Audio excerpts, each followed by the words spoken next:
You just said something. It might have been a joke that landed wrong, a sentence that came out differently than you meant it, a silence that lasted a beat too long. And now, hours later, you're still replaying it. You are editing the version of yourself that other people saw. You are running damage control on a moment that everyone else has already forgotten. You cannot stop. Why? The answer is not that you are insecure. It is not that you care too much.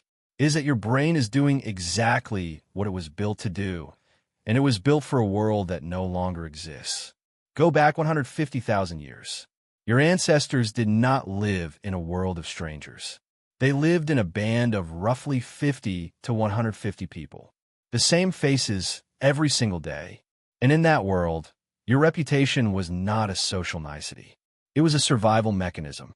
If the group decided you were selfish, lazy, unreliable, or threatening, they could expel you. And expulsion meant death. No food, no shelter, no protection from predators. No one to raise your children if something happened to you. Being cast out of the group was functionally identical to a death sentence. Your brain learned this. It learned it so deeply that it hardwired social monitoring directly into your threat detection system. Anthropologist Robin Dunbar spent years studying the relationship between primate brain size and social group size.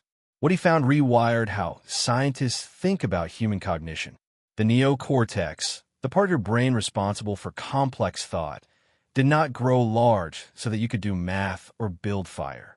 It grew large, Dunbar argued, so that you could track the relationships, intentions, and reputations of everyone in your social group. Your brain is, at its core, a social computer.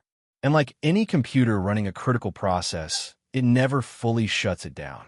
This is why the thoughts come back. This is why 2 a.m. brings that conversation from 3 days ago rushing back into focus. Your brain is not malfunctioning. It is running its most ancient and essential program. Figure out how you are perceived and correct for anything that might get you expelled. Neuroscientist Matthew Lieberman has spent over a decade scanning brains and watching what happens when people think about themselves in relation to others. His findings are striking. When the brain is given nothing specific to do, it does not go quiet. It defaults to thinking about people, about social situations, about what others might be thinking. Lieberman calls this the default mode network, and it is essentially your brain's screensaver, running social simulations whenever you are not focused on something else. You are not choosing to think about what people think of you.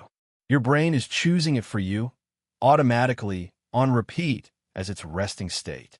And then there is the emotion attached to it. That tight, hot, slightly nauseating feeling when you imagine being judged. Scientists call it social evaluation threat. Psychologist Mark Leary has studied this response for decades under the framework he calls sociometer theory.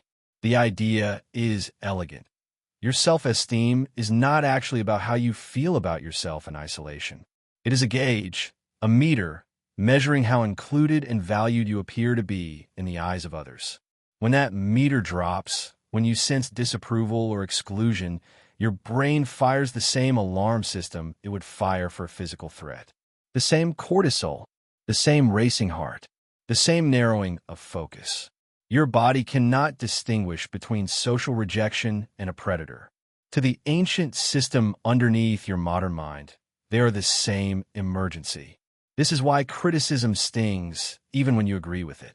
This is why a single harsh comment can outweigh 10 positive ones. Psychologists call this negativity bias, and it is not irrational. In the ancestral environment, one enemy could get you killed. 10 friends could not undo that damage. Your brain weighted negative social signals more heavily because the stakes were asymmetric. One bad social judgment could end everything. So the brain learned to fixate. Now consider the mismatch. Today, you are not living in a band of 50 people where everyone you encounter will still be watching you tomorrow. You are moving through a world of billions. The stranger who overheard your awkward phone call on the train will never see you again. The colleague who noticed you stumble over your words in a meeting will be distracted by their own social anxieties by this evening. Social psychologists Thomas Gilovich and Kenneth Savitsky named this the spotlight effect, the documented tendency for people to wildly overestimate how much others are noticing and remembering their mistakes. In study after study, people believed their social errors were far more visible and memorable than they actually were. The audience in your head is a ghost. It is reconstructed from 150,000-year-old survival logic, and it is watching a show that no one else is attending. But knowing this does not switch the system off. That is the strange part. You can understand every word of this, nod along, agree completely, and still lie awake replaying the thing you said, because the system is not in the part of your brain that processes arguments. It is deeper. It is older. It is the part that learned long before language existed that belonging meant survival. What you can do is notice the gap between the ancient signal and the modern reality. When the replay starts, when the loop begins, you are not being evaluated by 50 people who hold your life in their hands. You are a modern human with a prehistoric mind, sitting in relative safety, running a survival program designed for a world that is gone. The anxiety is real. The threat it is pointing to almost certainly is not. Here is what is remarkable.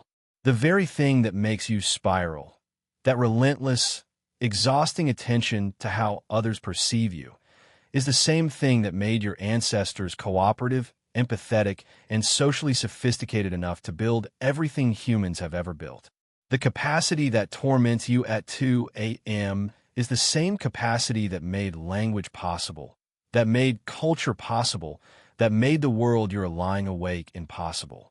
You said something hours ago. You're still replaying it.